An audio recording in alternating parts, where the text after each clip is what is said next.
really blessed Ben. You know that? You helped to sell the house, right? You helped to close the house and all that? Yeah, and I sold it for 1%. Oh, wow, you did. Yeah, it was a blessing to him. Yeah, he only had to pay 1% because my broker wouldn't let me do it completely free. Okay. Normally they'll go down to 3, Mm-hmm. and then he thought he was going to have to lose money and pay money. I said, no, you're not. Stick with me. Mm-hmm. And he left with around 12 grand to his partner. That's good. He That's bought good. that house, lived in it 2 years, and made 12 grand. That's good. That's good. Yeah.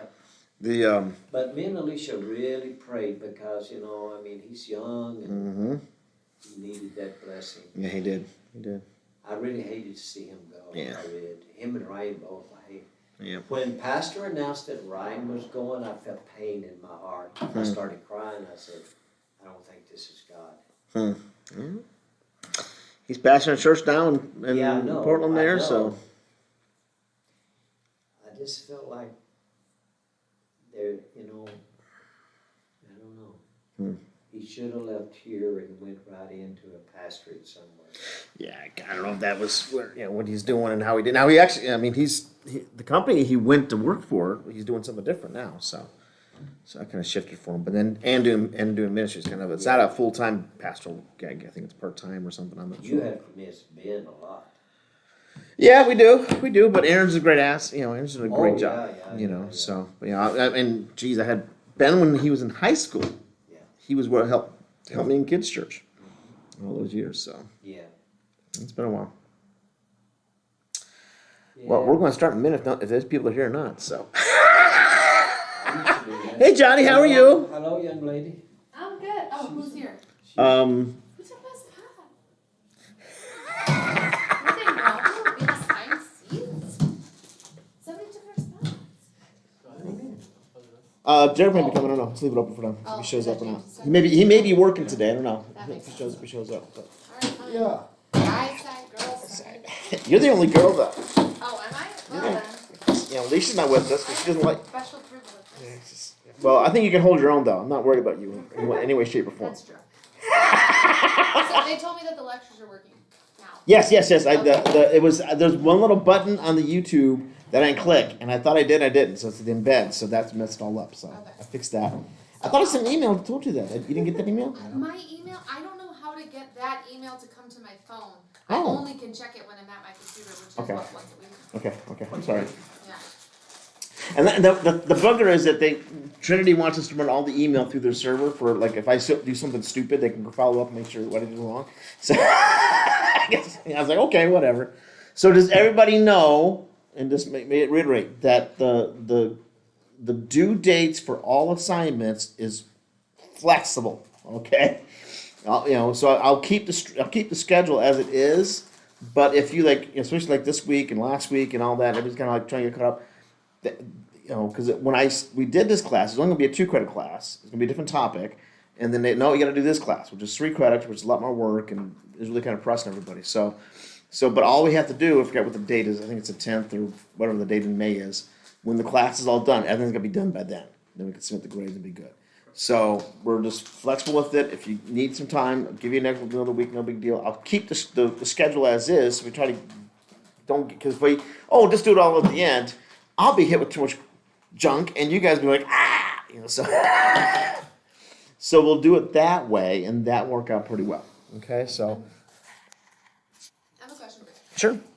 So after we're done in May, like we're technically, like if we submitted to the assembly, like Right. we're, You can send your paperwork in for the certified. For you two got everything done. The others have to do internship or whatever. You guys are doing an internship now. So that completes level 1 for you guys. so like we could get a pastor job. You can get, that's the way it works, yeah. There's certified Like minister. there's people out there with only this level. Yeah.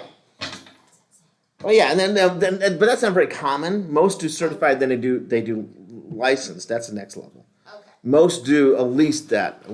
Most do that. Most, it's very rare for you to do just certified. It's just to kind of get you going, but then most are okay, do the rest of it and get it going. So, yeah. exactly. Plus, we hammered out these classes faster than a regular class would go. Yeah, we did. We wouldn't go to the snow with us. But yeah. But yeah, for as far as the requirements, yes, this is just a base. But then there's now most do the full program, which would be another year, which would be next year. For you, we'll do the Bible and all that stuff. And then they have the ordination stuff now, and it's shifted over time. I mean, when I went back in the day and before, after Moses, and Jesus resurrected, and I started my Bible college days. You went to Bible college, and the thing is, it's kind of funny.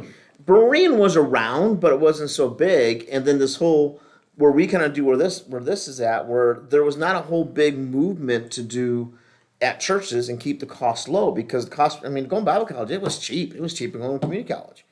Oh, really? Yeah, I went to, because when I remember thinking about this.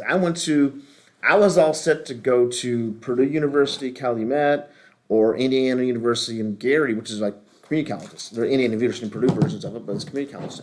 And it was cheaper my first year when I went to North Central. Then they got accredited, and the cost went from I think it was like $50 a credit to $120. It tripled in 2 years. Wow. And then it just kept on going up. Now it's $400 a credit. It's pretty standard these days.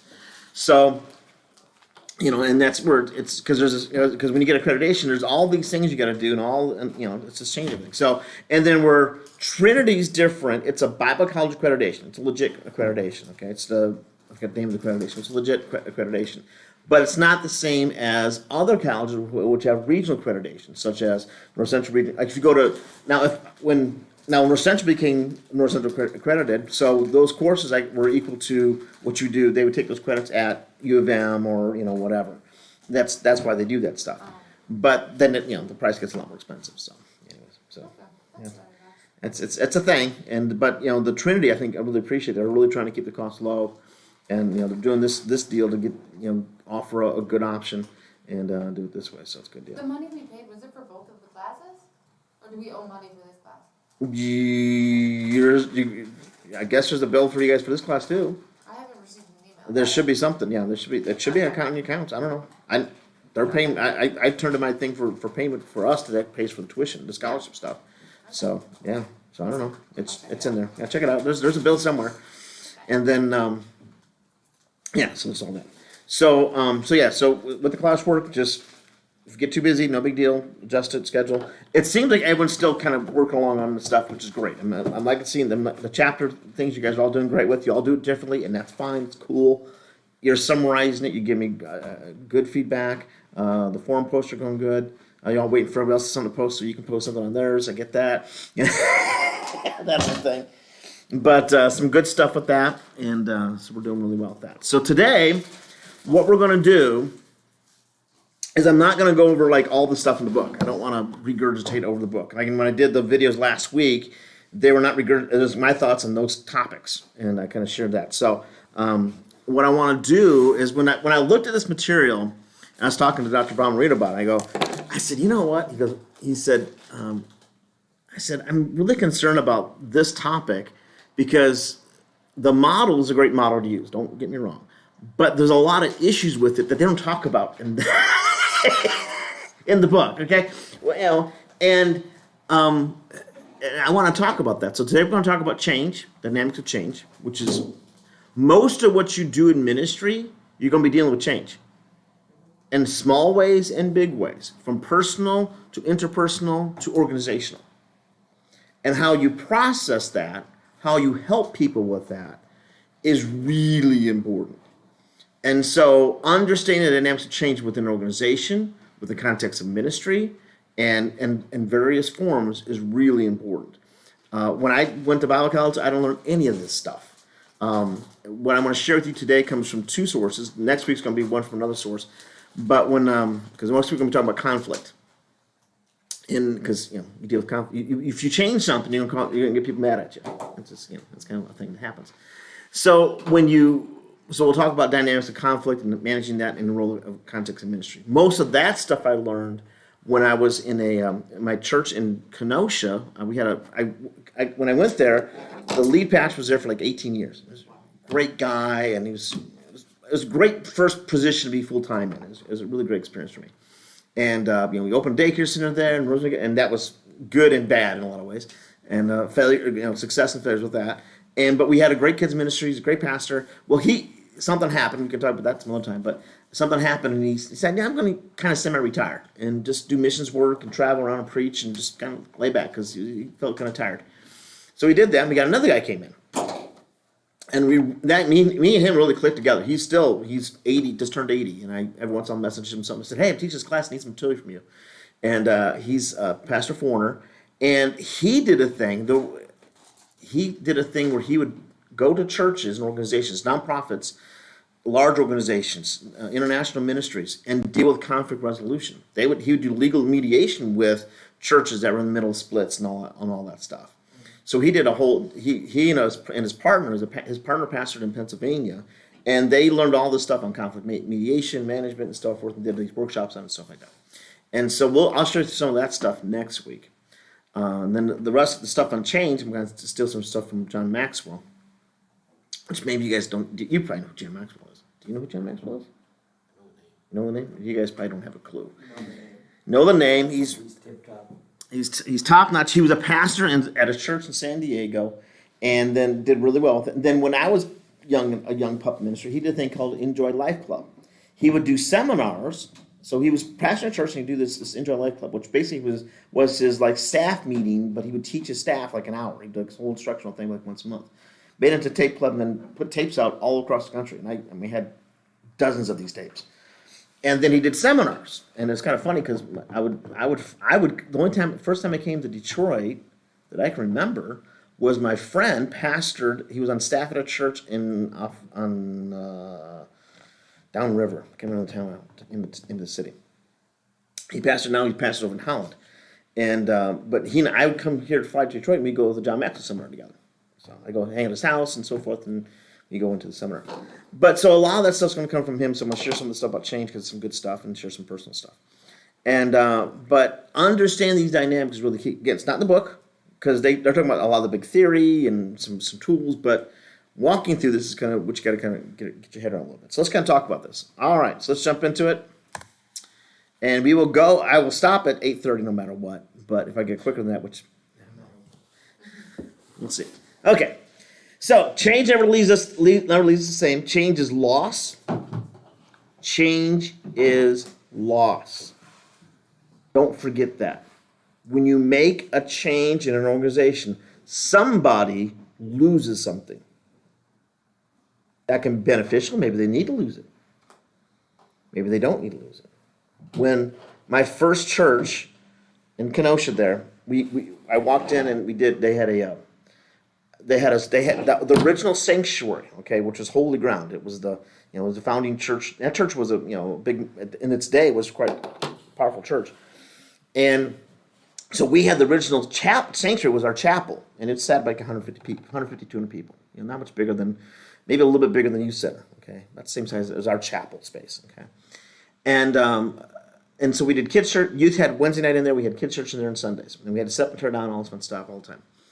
And they had this room in the back corner. So they had two rooms, and one was like an old office, which I don't know what was in that one. That was kind of beat up and kind of dilapidated. The other one was a room where they kept puppets in. They had a puppet ministry, and it was probably about a third the size of this room, maybe a little bit bigger than that, 40%, full to the brim of handmade puppets. Some really cool, some beaten out with a hoot. It was very weird. And so, but this lady who's had a puppet ministry 30 years ago kept all of that stuff. And they let her have that room for storage.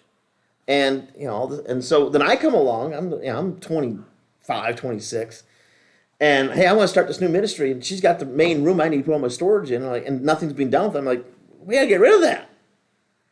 And I was talking to the senior associate. I go, dude, that's just junk. It's got to go. No one can use that. It's all garbage. And he's like, whoa. Don't do anything. I go, but he goes, I know. We got to change it. So he literally, he sat down with that gal and says, okay, you got to get your stuff out of there. It's just not, because she hadn't done anything for probably like 5 years. And so she cleaned it up, and she was mad at me because she lost something. It was her ministry. She never did puppets again, probably didn't, but she felt a huge loss with that. It was a change that needed to happen, but that person felt loss about it. Sometimes it's only one person, sometimes it's many people. Sometimes a change happens, and then sometimes it's sudden. COVID hits, change happens, there's a lot of loss. Death in the family, a lot of loss. Change causes loss. And how we manage that is really key. Okay. All right, change is awkward. If change is not awkward, you haven't changed a thing. Amen. It's not so much that we're afraid of change or so in love with the old ways, but it's that place in between that we fear, what's going to happen to us. It's like being between trapezes. It's like as when his blanket is in the dryer. There's nothing to hold on to. One of the biggest things when people go through drastic change, what do I hang on to? How do I know this is going to work? Where's my foundation? All that. Okay? But now change is also growth. It is impossible to grow without changing. Growth equals change, and that's the positive of it. There's change is awkward, change is loss, change is growth. Those are the two dynamics of those two things. It's just that reality that it has great potential. And when you come in and new, you're like, I want to do all kinds of new stuff, but then there's change that's got to happen, and it can cause loss. It's awkward. People feel secure. Okay? Positive change calls for outstanding leadership, and that's where our role comes into play. Okay? Change challenges. I don't do these letter things, but this was in the notes. I stole from someone used it. Challenges. Change is not easy. Humor. You gotta be able to. The big mistakes I see in leadership when they go through change, and weird things happen and fun things happen. They don't slow down enough to laugh about it. They don't take time. They're so intense on it. They're so fixed on it.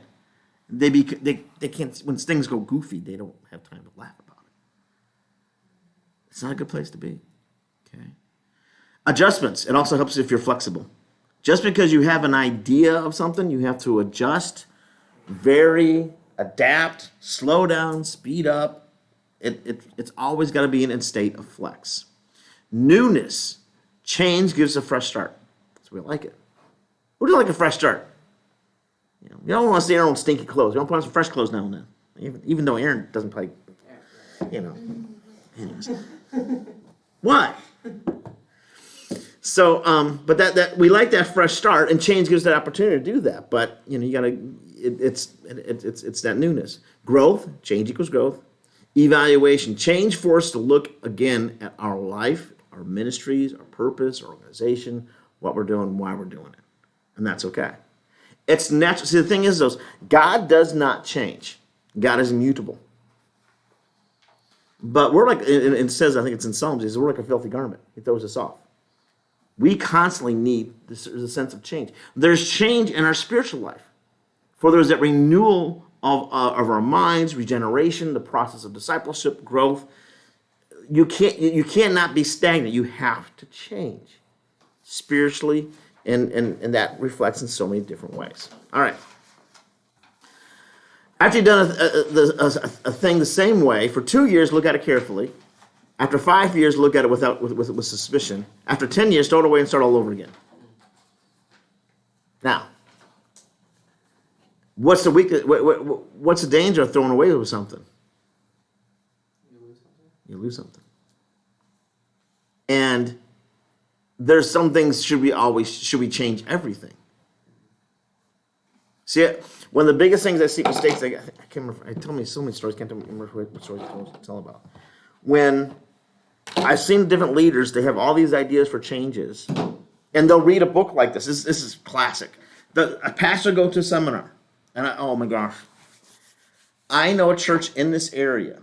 The pastors went to a seminar, a 1-week seminar, came back, and literally changed everything. From the bottom up. I think maybe they didn't change the nursery, but the kids' ministries, they changed. Youth ministries, they changed. They changed how they function as an adult ministry. They changed worship style within 90 days. Lost the church. And they lost a lot of the church. Yeah.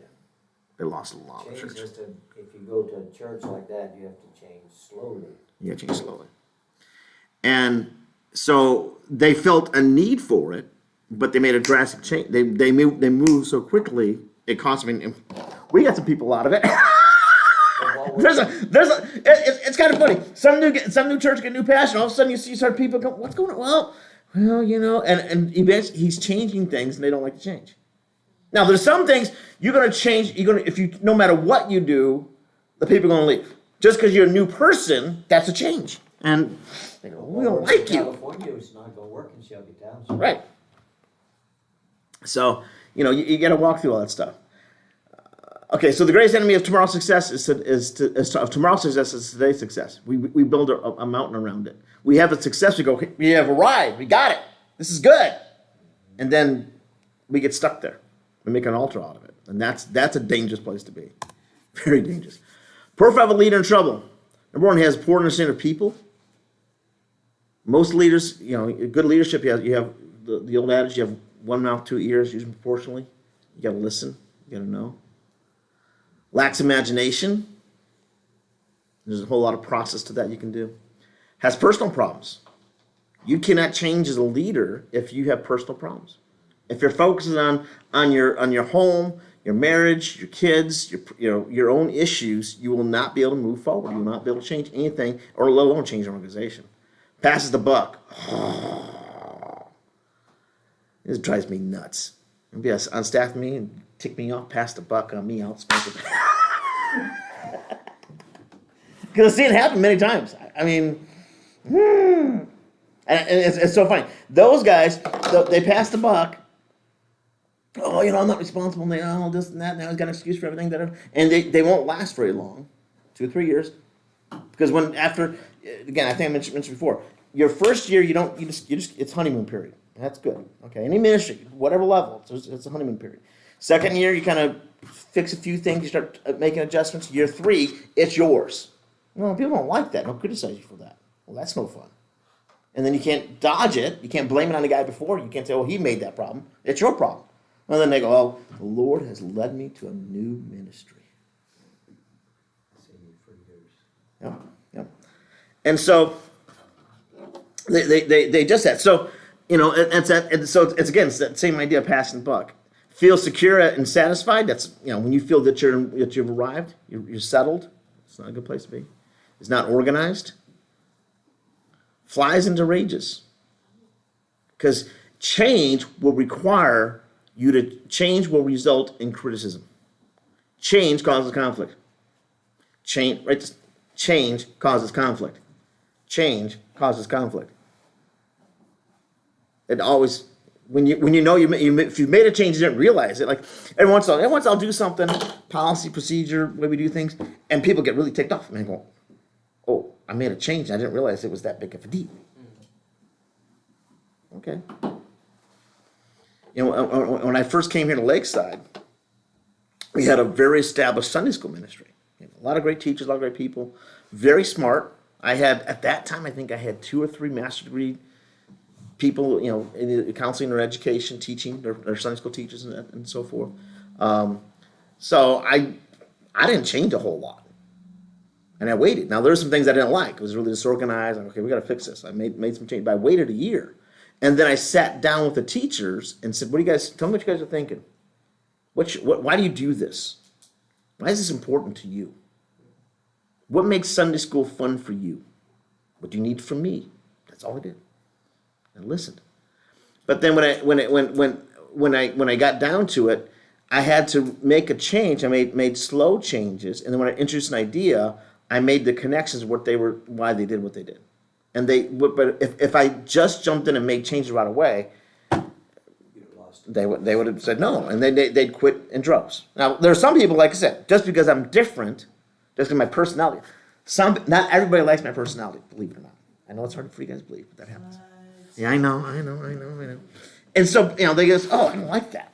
And it's funny. You get different personalities, and then they want me to say yes, and I go no, and then I go from the saint to the sinner. Okay. leaders in trouble are will not take risk, is insecure and defensive. That is a bad place to be. If you get defensive because you're feeling criticized, you can't change anything, and you won't be able. You will not be a leader. You'll be a maintainer. You can be in ministry and just be a caretaker. You can do that. But is that going to? But eventually, what will happen? That things will that will just stay at one level and they slowly decline. It won't. You always have to change. You always have to have some vitality to it. Stays flexible. Has no team spirit. If you can't lead a team, you're going to be. You got to develop a team. Good, bad, and different. That's its own challenges in itself. And fights change itself. Okay. Why people resist change? Talking about the group. If you want to make enemies, try changing something. Okay. Number one, there's going to be like 10 of these points. Okay. Why people resist change? Number one, fear of the unknown. The only thing we have to fear is fear itself, and possibly the boogeyman. Don't forget that one. Because it's if you don't know what you're going into. This is the unique thing. When people don't know what's the unknown, where they're going to land, because again, it's that the leap between the trapeze. We got to go from one to the other, a transfer period. It's unknown where you're going to land. A lot of times when people say, let's go this direction, we're going this direction, a change is going to happen, they don't know what it looks like and feels like. So what they do is they insert their own ideas, good, bad, and usually bad, their own interpretations. And it's hilarious. It's comical when you look at it now, but I've been in meetings, Pat's been in meetings, and we come into, you guys are going to do what? You're going to do this? And what they heard and understood is like, where are they at? And oftentimes when I hear these type of things, I can't remember. I can't remember some of the weird stuff we had with the building program. Has been a great process with all this stuff. But when they say stuff, you go, first you go, well, thank you for coming and talking to me, because most people don't come and tell you anything. They'll just sit there and go, just. We'll get a phone call, and it's okay. We'll talk to some people on the phone, and usually it's more elderly ladies, and they're all talking away, and their perception of what they think is happening totally what we're like, totally like, but they got it like horribly off kilter. I've had people make rumors about me and stuff like that. I'm going, what in the world? Because if they don't know, if it's unknown, and there's a little bit of anxiety with it, they'll fill the gaps.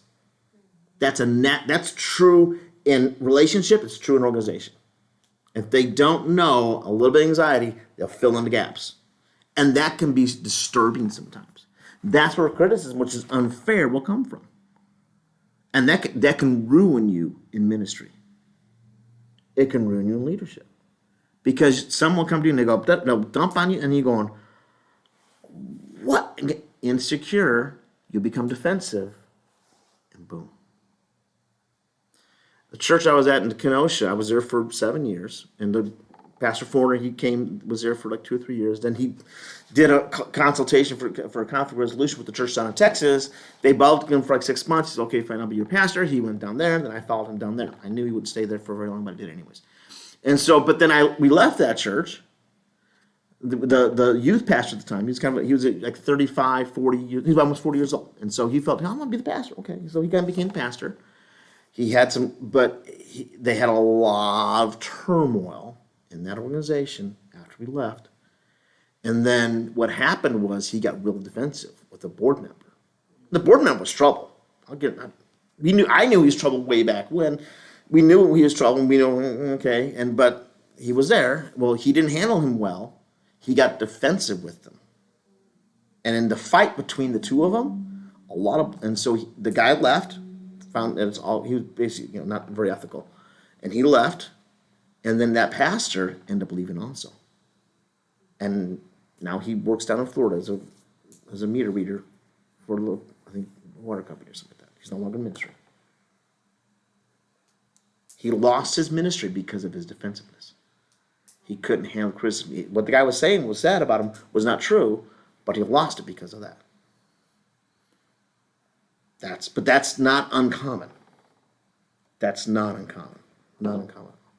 Unfortunately. Again, ministry people rotate all the time. And it's just but if you're going to lead, you have to be able to deal with criticism. And the higher you go up, the more it is, the more it gets rough. All right. People resist change when the purpose is unclear. Okay. Decisions should be made at the lowest level possible. The more people are removed from the decision-making process, the greater the resistance. The problem is, though, it's that whole, I come down from the mountaintop and I've heard from God and you shall follow me. Let's go. That worked for Moses. Okay, great. He had a different motivation. He had, tablets and fire and pillars of cloud, all that fun stuff. He led the people through the through the Red Sea. He had a lot more clout than what we do. But that happens a lot. I've heard from the mountain, follow me. And people go, well, where are we going? If they don't know where they're going, and it's not pushed out to the people. It's not, what do you think about this? Do you value this? When you're secure in what you know, if you're right, it will be proven out. It's a funny thing. One of my biggest mistakes I ever made in my marriage. You want to hear the biggest mistake I ever made in my marriage?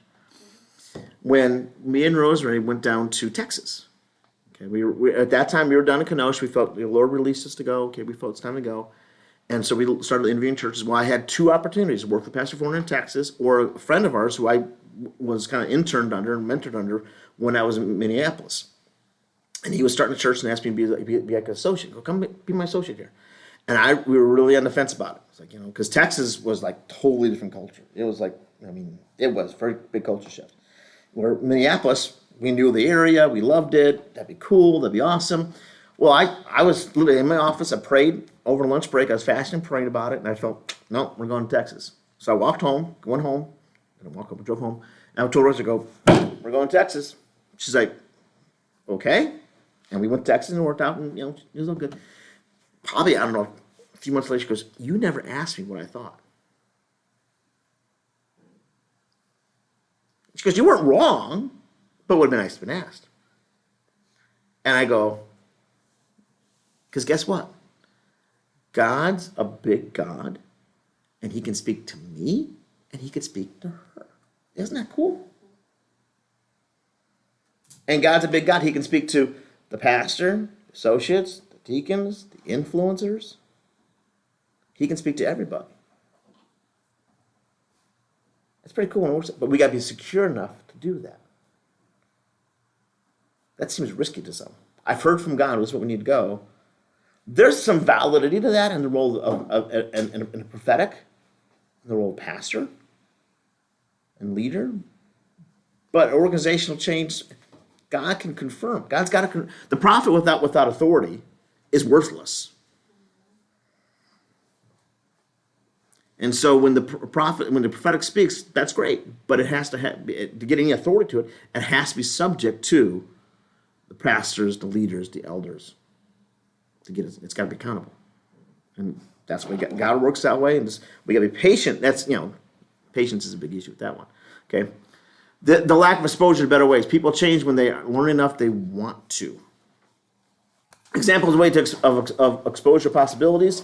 Learning trips, go to different places. Like when we did the building thing, we literally looked at every church of any size.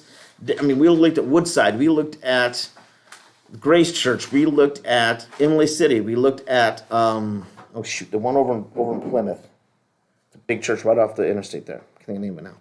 We looked at every facility you can think of and get ideas from and think about it. And how are they, from, these types of rooms, the kids area, the youth area, to the office space, and, so all kinds. And, it's kind of funny. You walk around the church and it's kind of funny because somewhere where you can look at anything. Where do you want to go? And it's really great. All of them did. Where do you want to go? We'll show you what do you want to go see. Look at what you want to see. We walked their offices and saw their dirty offices and their eating space. One church said, we messed up here. We have this large staff and we don't have enough lunchroom space for them. So we messed up there. We have to knock out a wall here. Just be thinking about that sort of stuff. Don't be thinking about just cubicle idea. Just logistics stuff. Some like their kids area, youth area, what worked. Like the one idea we're waiting for is for in the kids area came from the rock wall we're going to put in there, because at the time everyone's get a video game system. Kids will love video game systems in your kids area. No, they don't. It's a pain in the butt. All my friends don't. I said, don't do it. It's a pain. The kids don't play with it. They break them all the time. It's really expensive. But at Brightmoor, they have a rock climbing wall. They have a rock climbing wall, and they have a Lego thing, these Lego tables. The kids love it. They do that all day long.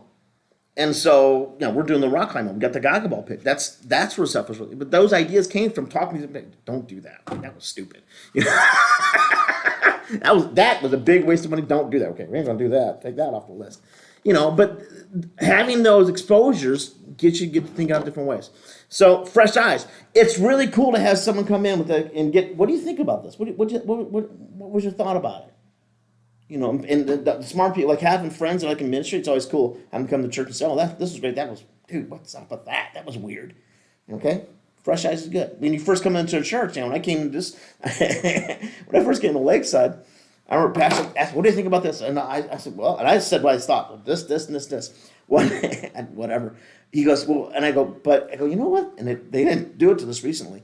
The hallway in the kids area, all that paint, that white blah walls. That's horrible. They just painted it like 6 months before that. And they're like, I go, he asked me, I thought, no, it's got to be changed, And they go, oh, and now we just got around. I think the classrooms are still the same paint. But before we always had primary colors. It was bright and colorful for kids and stuff. So, but this different eyes is what I see what I think, and I go, that's not good. Can we do this different about that? Is a good thing to do. So there's different ways to do that. You can have secret shoppers come into your church, or consultants that come in and they'll tell you what, and give you an idea what to think and feel about. That's information. Resources such as books, podcasts, seminars are all good things to do. Communicators with credibility, such as good authors, challenge you to think differently. People are doing. It's good to have a few good voices. What I call voices, that can be podcasts or books or seminar people you follow that are doing things differently, that can challenge you, make you think differently. I listen to podcasts all the time. When I'm driving around, it's just odd for me not to have a podcast playing. It could be on a counseling thing, it could be on a pastoral thing. I was listening today earlier. I was driving around and they were talking about, what was it? Oh God, what was the podcast I listened to? Okay, that's good. What was it? I can't even now. But I was listening to a podcast about, because I do stuff about for counseling stuff and different theories. Okay, application. I listen to guys about education. Theology. It's a theology one. They're talking about drug policy, which I was like arguing that policy. Go, you're idiots. Where's some biblical basis for what their idea was? What the But it makes you think, makes you qualify, makes you challenge things. I've had listen again. I used to listen to John Maxwell stuff all the time, to the point I knew what he's going to say before he said it. I don't read his books anymore because I know what he's going to say. Okay, we'll get something else. Listen to someone else. There's a lot, and it's great with podcasts now. It's all free, and there's some great stuff out there. Dig into it. You guys been watching a video on the history of the AG that's from Remnant Podcast. They have some great they talk a wide variety of theology stuff just to dig into and make you think about it, and they get into practical stuff. Okay, there's all kinds of good ways to think about it. Whatever ministry you're doing, there's great resources. There's forums. There's posts. There's a post on kids ministries called Kidology, and it's just, some of the best out there post stuff on there. It's great stuff to dig into and pull from, and Facebook, and plug into that stuff. Don't just be a bump and luck. All right, personal growth training, and that can be from going to seminars. There's different certification things you can do. You can go to get a degree, just taking a college class, just doing something different. Once a person is stretched inwardly, their outward environment will grow. It's just the nature of the beast with that. Why people I'm going to continue on this. Fear of failure. What if you make a change and it bombs? Guess what? I hope you do something, try to change, and it fails. Because guess what? If you do that and you survive, because you will, as long as you don't quit, you'll be okay. That's the biggest thing. Someone does something, they try to change something, and it bombs. Oh, okay. It's okay. I bombed horribly. I did a thing. What story can I tell you guys? Good night. There's so many of them. So we did when I first came here, they want to do VBS. I go, okay, let's do VBS. Let's try to do some Vacation Bible School program. But I go, let's try something different. Let's do something different. We tried a sports program. We do we teach kids during the day. They come, like 9 to noon. They have have classes we do at lunch. Then they do some more kind of, you can do baseball or soccer, and it was really great. It was good curriculum we used. It was really called Mega Sports Camp, and it was really cool. And we did it for like 3 years, and I probably at the most I got maybe 30 kids, and it was just frustrating. I'll never forget the third year I did. I go, I do not get more than 40 kids. I'm done, and it didn't work. And spent a lot of money on it. It was a lot of work, and couldn't get people to come out for it. And then we started. I said, okay, let's just do the VBS structure. We did that. It's we've had some pretty good runs with that, but it was not a great success. It was pretty failure. Okay, what did I learn about it? What failure is not a problem. What you take away from it, how it impacts you, can you grow from it? That's the difference. But if you never implement change because you're scared that you fail, then you failed in so many ways. Okay. I'll tell you guys my failure stories. There's just so many. Okay, people have a vested interest in the status quo. When followers have a vested interest in the status quo, change is slow. When leaders have a vested interest in the status quo, change is impossible. You have the greatest change agent. The greatest change agent is not you. It's the Holy Spirit. And when we yield to the Holy Spirit, then we will be changed inwardly. That will require us to change those around us, will challenge us to change the organization that we serve in. The Holy Spirit, again, God is immutable, but we are changing all the time. And so we have to be able to be flexible, moldable, and allow the Holy Spirit to work. Now, why people resist change? Leaders cannot handle criticism. Leader can handle criticism. Because see, there's a 4-stage cycle to kind of change. You create it, then you conserve it, then you criticize it, and then you change it. Some love to create. Creating is a fun part. Oh, that's actually the easy part. You can create anything. You can get all kinds of ideas and plans out. It's cool. It's exciting. Then you do it. Okay, you gotta maintain that puppy. That takes energy and resources and time and energy. Sometimes people don't estimate it right. It's kind of funny. Good, fast, and cheap. Pick two. You don't get all three. I've had Pastor Michael says, you go, come on, do this and this and this. I go, you can't afford it. He doesn't like us to say you cannot, right? He doesn't like to say you can't. I go, well, when we open the daycare center, he goes, I want the daycare center. I go, you don't have the money in the space. He goes, how much money? I go, $250,000. He goes, no, it's not. I go, it's $250,000. Done it before. Done it twice. I go, it's $250,000 to start a daycare center. He's like, are you sure? He goes, well, and at that time they had some money. They had we were doing if you remember, they were going to do an outreach center, and they had some money dedicated towards that. And then the pastor was wise with this. He asked for a congregational vote. They got just enough vote to pass to take on it was a lease, but it was just enough. And the leadership said, we don't feel good about this. You don't think this because it would take a lot of. It wasn't just the money that you need to do that type of ministry. It would take a lot of work. We're not sure if people want to do it. And they said, we're going to pass on it. So they didn't do it, which I think was wisdom. So they had us all this money. It's like about $100,000 they had at that time. I go, we got to do something with it. We can't. It was designated for this. It's got to be a community type of thing. We're not doing this. But then you don't have a space because we need bigger rooms. I go, we got to knock out walls. Okay, well, they said, well, we'll knock out walls. Okay, we'll knock out walls. Let's do it. So we figured it all out and did it. And it's kind of funny. I never forget the first budget. I sent to the board and did a big presentation, and it was like $208,000. And Pastor goes, it's that much money. It's that much money. It's just what it is. But he'll say, can we do this? I go, sure. He goes, how much? Oh, X amount of dollars. Are you sure about that? Yes. Like our internet. I mean, we're not on a fiber line. We're on a broadband line. Good fast, but it's not. It has some issues with it because it's like residential. Well, to get a fiber line costs $700 a month. And they go, wait, can we do that? I go, we need to get more stable. I go, it's $700 a month.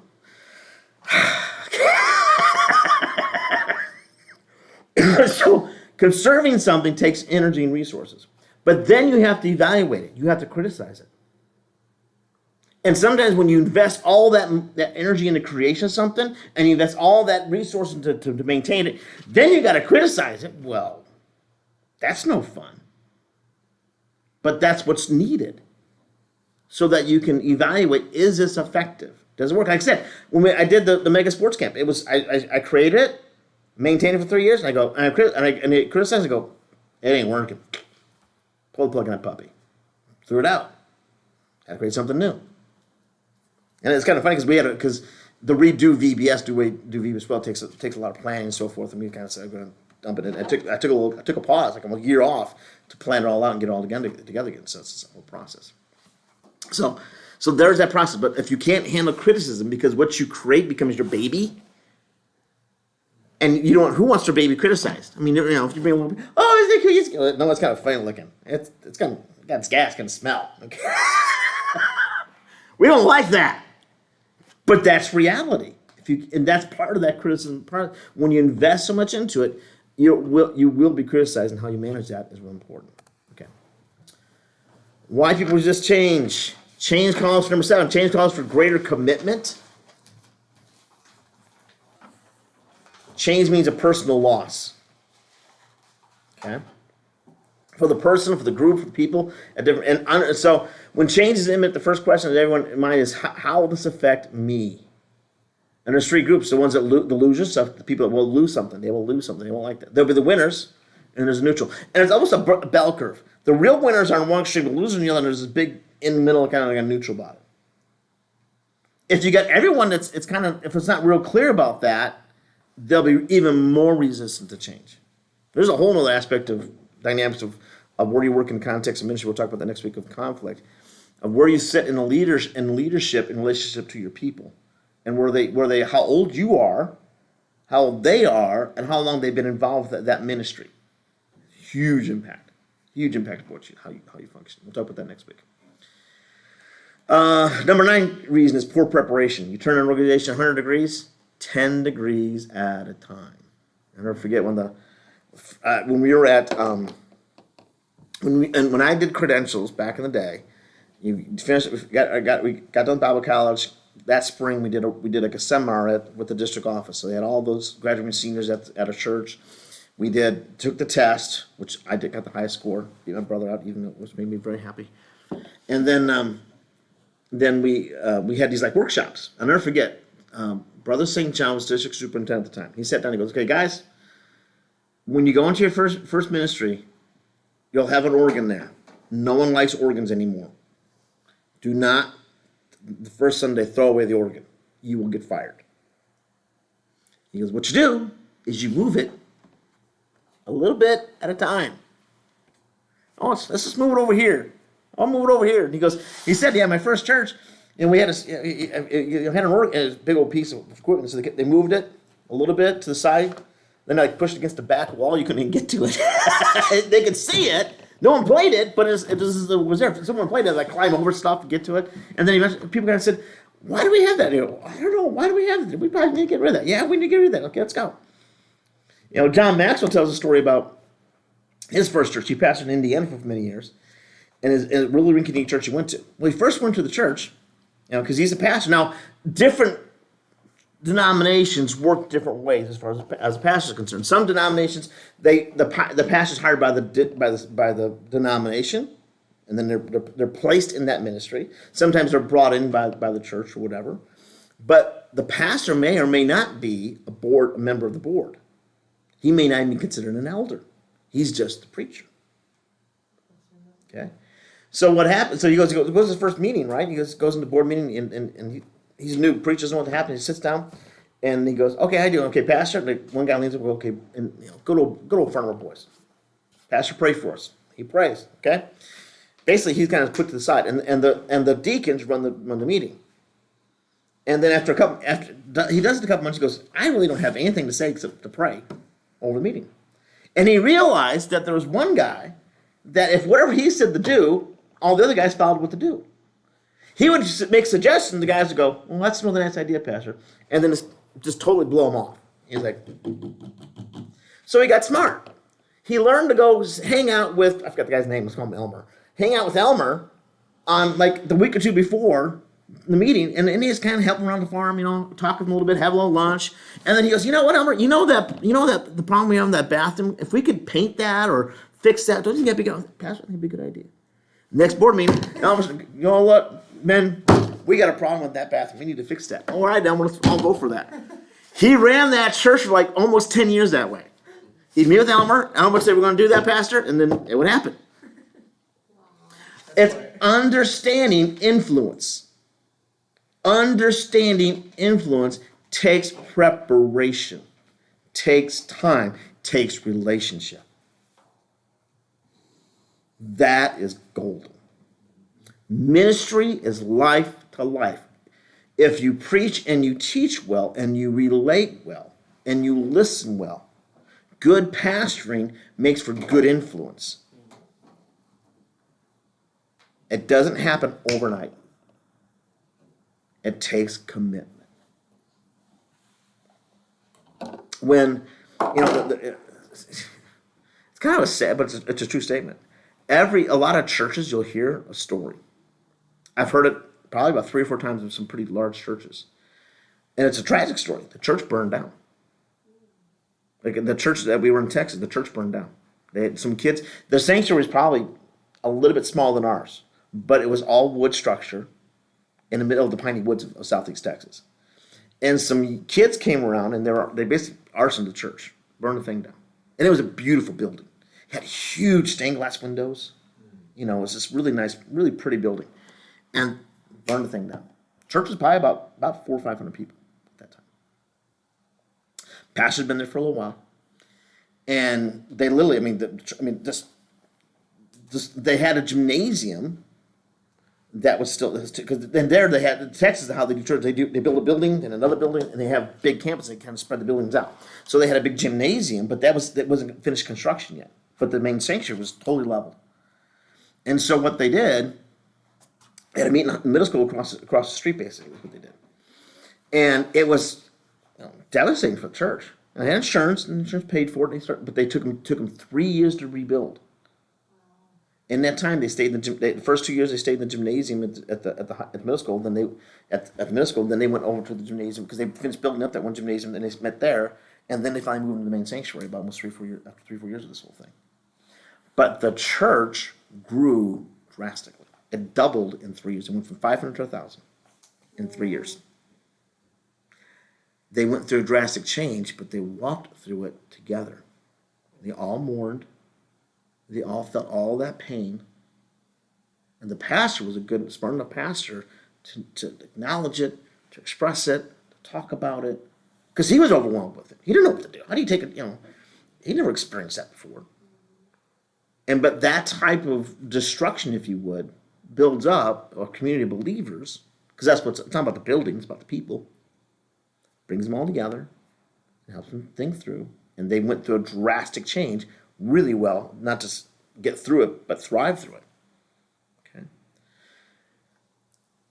They had no way to prepare for that, but they didn't. But the one thing they did, I remember talking to the elders at that time that were still at the church, and they said that they decided they were not going to run, going to walk through it. They didn't run. That was we're not going to run through this. We're going to walk through this because we don't want to be stupid. And they went through a drastic change, but they walked through it, didn't run through it. And that was what made that church. It went from this the dynamics of that, how it happened, it grew really fast. The pastor was a really great communicator. He started doing a 5-minute little TV thing, a little devotional on the local TV station. The TV station there was one like a half a mile up the road, that was CBS. NBC was in the mall, literally. ABC was like 2 miles up the road. They're all right there. And so, it's not like a big market. It's Beaumont, Texas, kind of small market. But he just started doing this little 5-minute thing, Coffee with Pastor Dabney, and that became a huge thing. And he got known by everybody. Everyone knew Pastor Dabney. I was there probably 10 years after he passed away, and everyone knew Pastor Dabney. I'm at Cathedral Point. Oh, Pastor Dabney's church. Da, da, da, da. They all knew that. So, and that led to a lot of the growth of the church. But the key part was that, and I'll never forget the elders saying, "Well, what helped the church grow?" I said, "No, the fire." I said, "What? Yeah, the fire burned this thing down, flattened it." He goes, and one elder goes, "We made that church an idol. God burned it down." I go, "Okay." But, okay, checklist for change. Will the change benefit the followers? How will it benefit the followers? Is that clear? Is the change compatible with the purpose of the organization? Is the change specific and clear? And everyone knows it. Are the top 20% influencers in favor of the change? That is so huge. Influencers aren't the board and staff. Influencers are so much more. It's Elmer. It's the Sunday school teachers that really have that talk. It's the ladies that have key influence. And, it's really important to know who influences. Really important in your ministries, in kids ministries, youth ministries especially. Because the kids, who influences the kids? Okay, there are some kids that influence other kids. That's important. But the parents influence even more. Understanding that is really important. People that speak to churches have people that have been there for a long time that have a voice. And not a bad voice. But are they part of what you're doing? Are they part of your? Are you listening to them? Are they listening to you? The best way for someone to someone to listen to you, understand this. You need to listen to them first. If you listen to someone first, they will listen to you second. If you listen to someone first, they will listen to you second. If you do that with influencers, it makes all the difference in the world. Is it possible to test a change before making a total commitment to it? That's always a good thing to do. You always have plan B. Well, what are bombs? Well, what are you going to do? Is it are physical, financial, and human resources available to make this change? Do you have the money? Like I said, it costs $250,000 to open a daycare center in the average church. I can't tell how many churches call me. Hey, we want to open a daycare center. Okay, great. This is what you got. What we got to do about it? I go. First question, they want to come in to hire me and they'll be like consultant. I say, okay, it's fine. You have $250,000 of ways to get $250,000. They go, why? I go, that's what it takes. And I'll ask, do you have? I go, if you don't have that resource, you're not, because they typically view it as a moneymaker. I go, you don't make money off it in the first couple of years. You're going to lose money before you make money. Just the nature of the beast. But that's just one example. Do you have the resources to do it? Do you have the people? If you start a ministry, the board is, it's kind of a funny thing. They can spend a lot of money on stuff, but if people can't make it work to make the new equipment or the new thing function. It's all in vain. And that's a dangerous place. You've got to know, do you have the resource to make it happen? You have to be honest about it and assess that really well. If you don't, you create a lot of frustration. Because what you think you have, it's kind of funny. People start ministries, they go, oh yeah, we got people, okay, they're on board, they're on, whatever. Okay, so in that creation period, they're on board and it's really cool.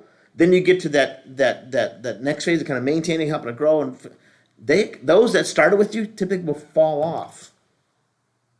Because the creation is fun, doing it's not so glamorous. And stuff happens and changes. If you go for any length of time, they move on, whatever, get new. And so there's this whole dynamic. And do you have enough to make that all happen? It's really important to understand that. Is the change reversible? Which kind of we talked about before, didn't we? Is this change the next obvious step? Like I said, when you move the organ, you know what? It's kind of funny. I think we ought to make a change for that. I think, that's a really good idea. It's a pretty obvious, but that point just makes it a lot easier. Does this change have both short and long range benefits? The longer, the better. Is the leadership capable of bringing about this change? You got to ask yourself and your team and really think about it. Is the timing right? Sometimes you can have the money, you can have the people, but the time is not right. And you have to be patient. Think long term, not short term. The number 10 reason people resist change is poor leadership. Successful change comes from leading the journey that it does from announcing the destination. If you just get up and say, yeah, we got to go there, whoop-de-doo. Okay? It takes a vision to change without a vehicle.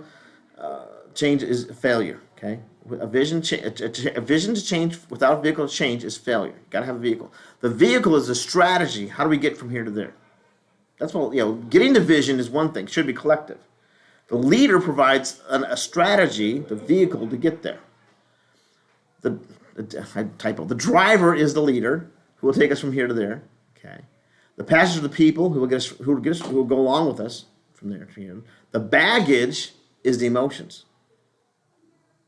There's emotion with that, feeling of loss, anticipation, excitement, all the mixture of all that stuff.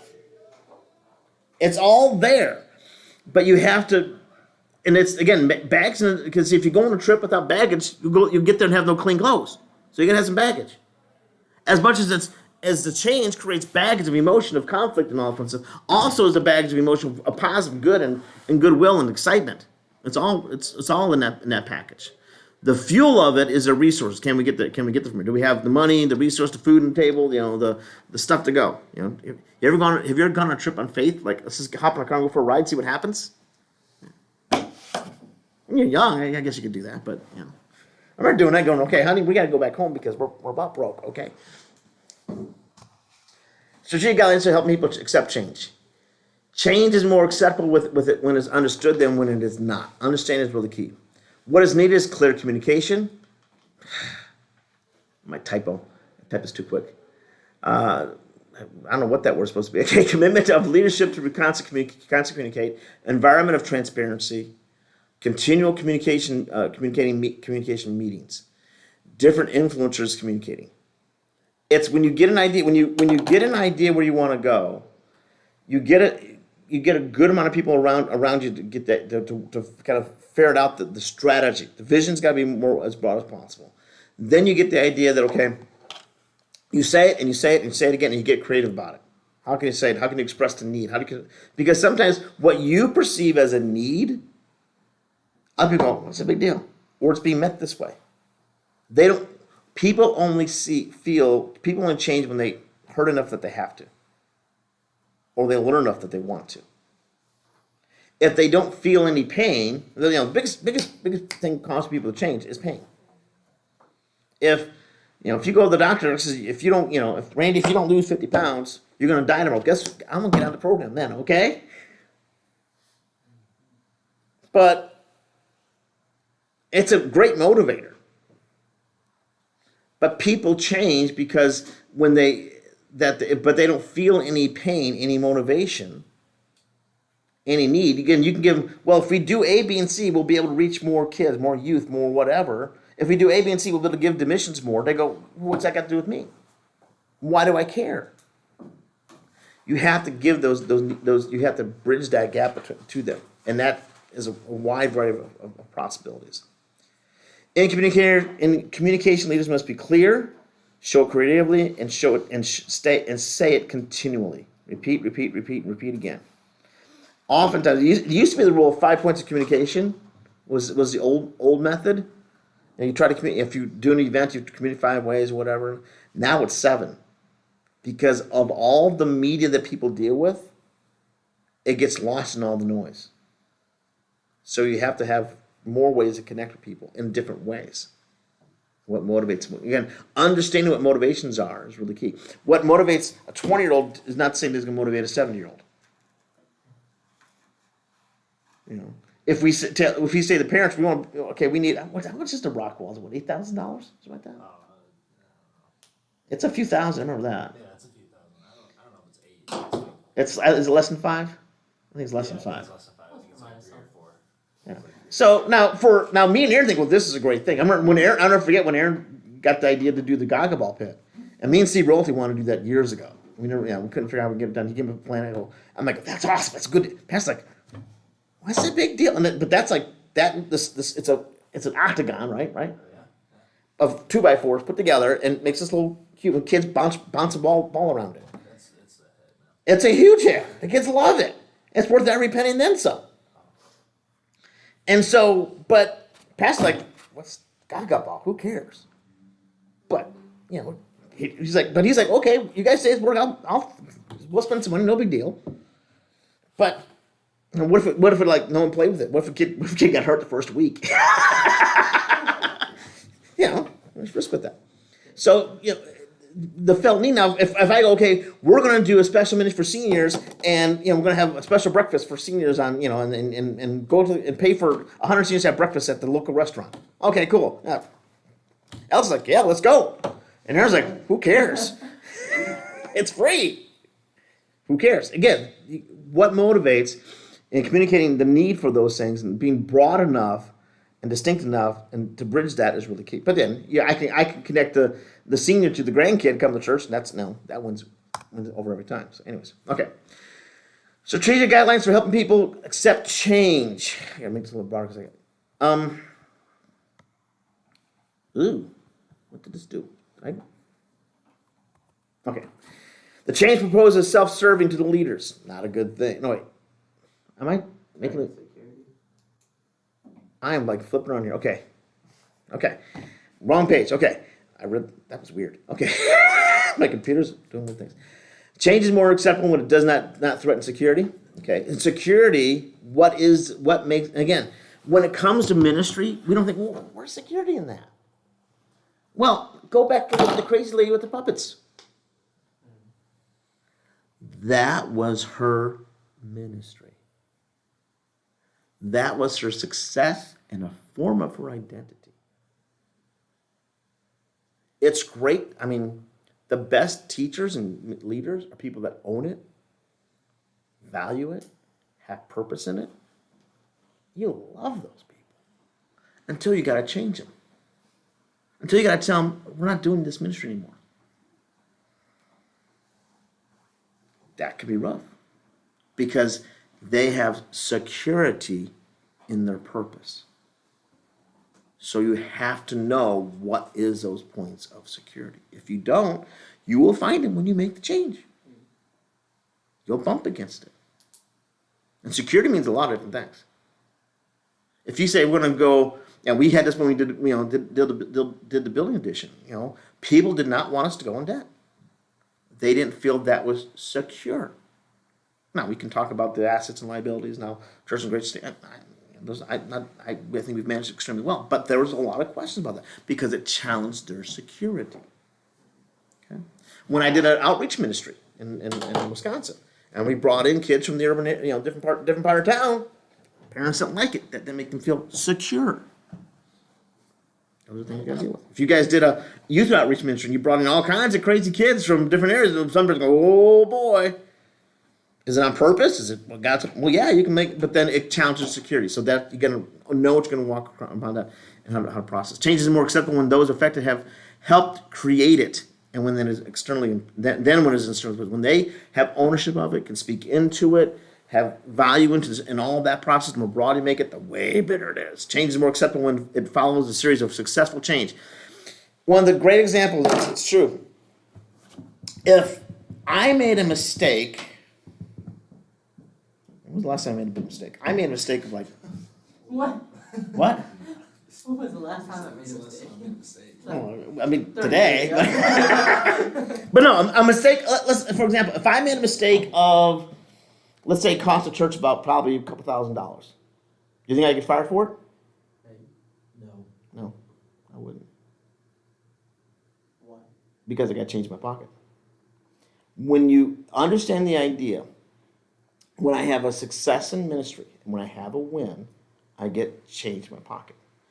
When you first go into a ministry, you're given automatic goodwill. People automatically trust you as leader. They'll say, okay, we'll trust you. Now, if you make mistakes, you'll lose a little bit. If you have wins, you gain a little bit. After a while, you can, if you have enough successes, you have deep pockets, you have enough change in your pocket to make additional changes. People will trust you. If you make a mistake, there's risk with it, but they'll go, it's okay.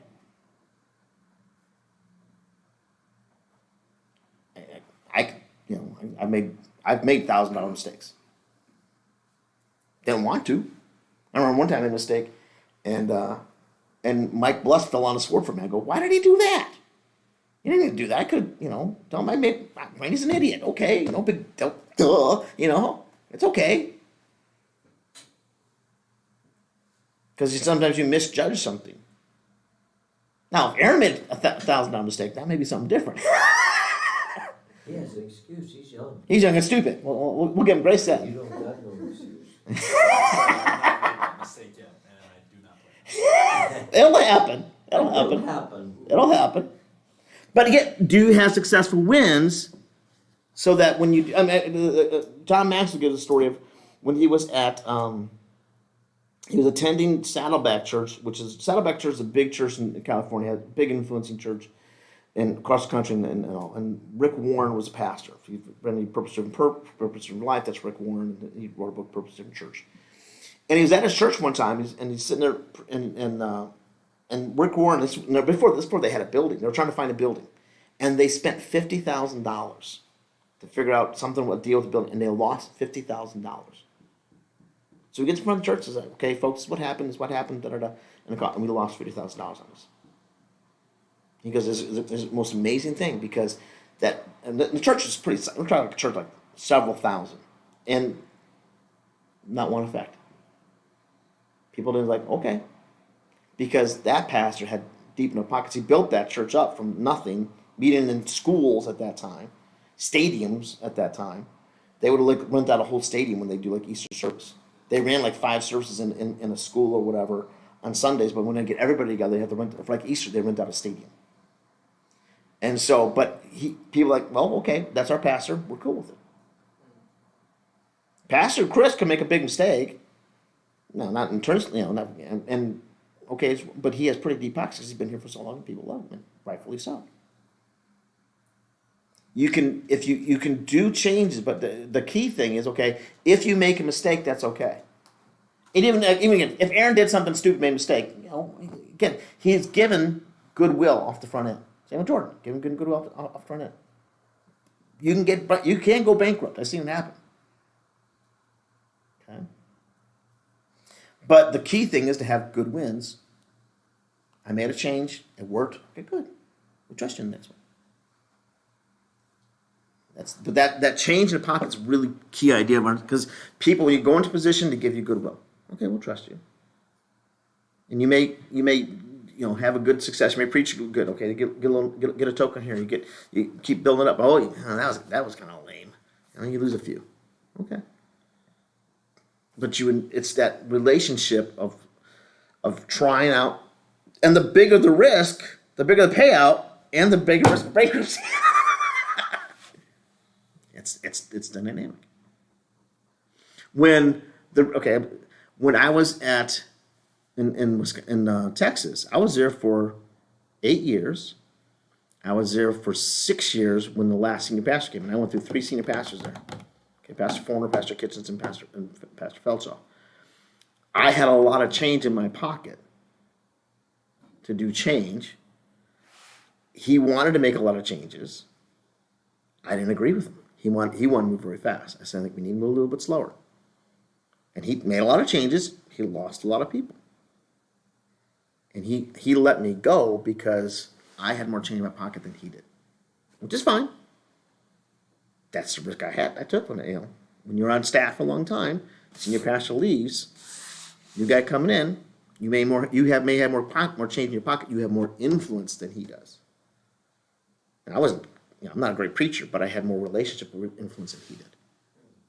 And I try my best to use my influence to help him and support him in any way I could. Of course. And that's my job.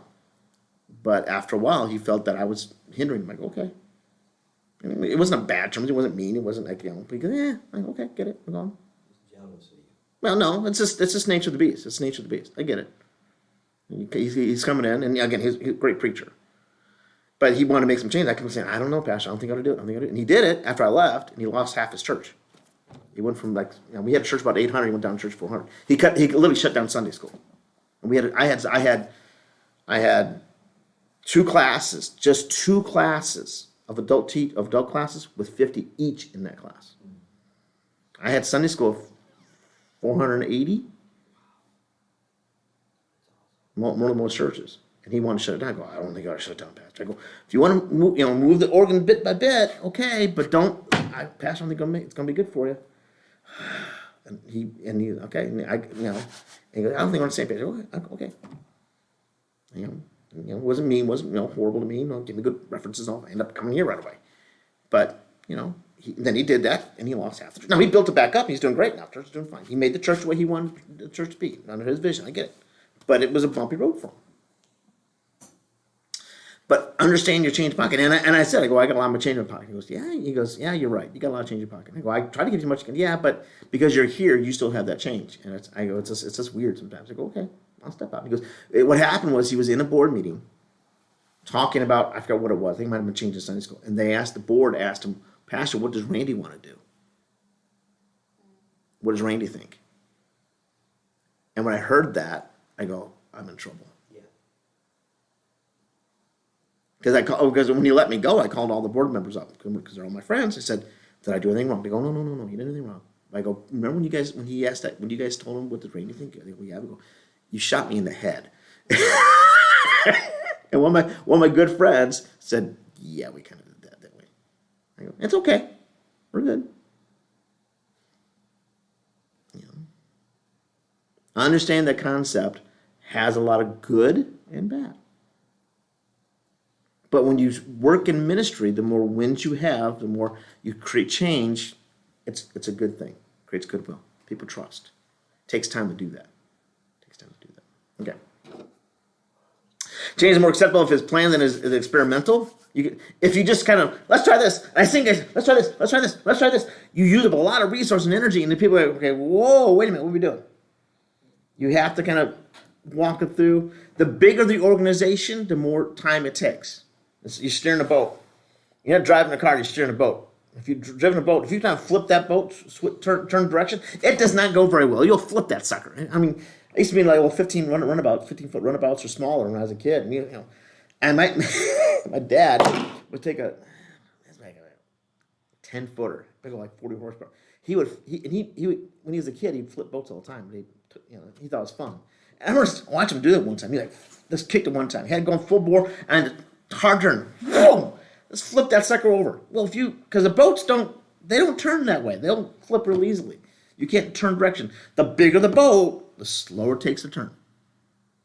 So the big organization takes longer. Takes some time to work it out. Change more acceptable to people new to the organization than the people that are old to the organization. Old people have roots. They have altars. They have experiences. They have voices in the past. They're slow to get on board. The new people are like, yeah, let's go. You can be very, very big in trouble. We'll talk about this on conflict stuff. You can be very in trouble if all you listen to is the new people. That will get you in deep weeds quick. I'll tell you, I'm going to start with that next week. Mistakes leaders make regarding change, and we'll wrap this up. Okay, good. The change proposed is self-serving to the leaders. Big mistake. Always be above reproach. And that takes being honest with people and criticism, saying and questioning at the front end. People really brought it out. They go, well, who's this helping? Is it helping us or helping you? Always be open to that. The change proposed is not presented effectively. Involving people, process is a process to that. It's not just come down from the mountaintop. The change proposed is a bad idea. Sometimes you have a great idea, you think this is going to be awesome, it's going to be great. And no, it's not, it's stupid. And you got to have people tell you that's stupid. And you got to give time. You got to give it time. There's a lot of power to say, I got an idea, let it fester, let it work it out, talk it out, think it through. And then, oh, that's stupid. Okay, that's all right. Change proposed is not accepted by the influencers. Knowing who the influencers are, talking to influencers, listening to the influencers, get them to chew on it. If you can get them on board, that's a lot of key with that. When we did the building program, we had a building committee. It was almost made up of entirely of influencers. People that we felt that were influenced were on that team because we wanted to hear what they had to say. I mean, it was a wide. I mean, we had so many people, speaking into it and ideas and thoughts and concepts and brainstorms. There was a lot of people. And that was a really good way to do it. The change proposed is based solely on the past. You have to think future. You have to think. You cannot go back to. You must move forward. Okay. And that's a good heart check once in a while. The change proposed are too many too quickly. Because people can get change causes conflict no matter what. There are some people that will never change. They're going to complain no matter what. So every time you change, they complain. You change this, then change this, then change this, and change this. And they complain, and they complain, and they complain. And that can become very cancerous because you're moving too quickly. What's the right pace and time? It takes, again, asking the influencers, listening, And again, also because if you change too much, you may not have enough money to pay for it all. Because whatever budget you put out for it, it's going to cost you more. I don't know how many overages we had on the building project. good night. But you got to know what's going to happen and be able to sustain it to make those changes. Okay, so that's it, and we will stop with that. Okay. That's right. I've seen a guy lose a lot of people because on his own he decided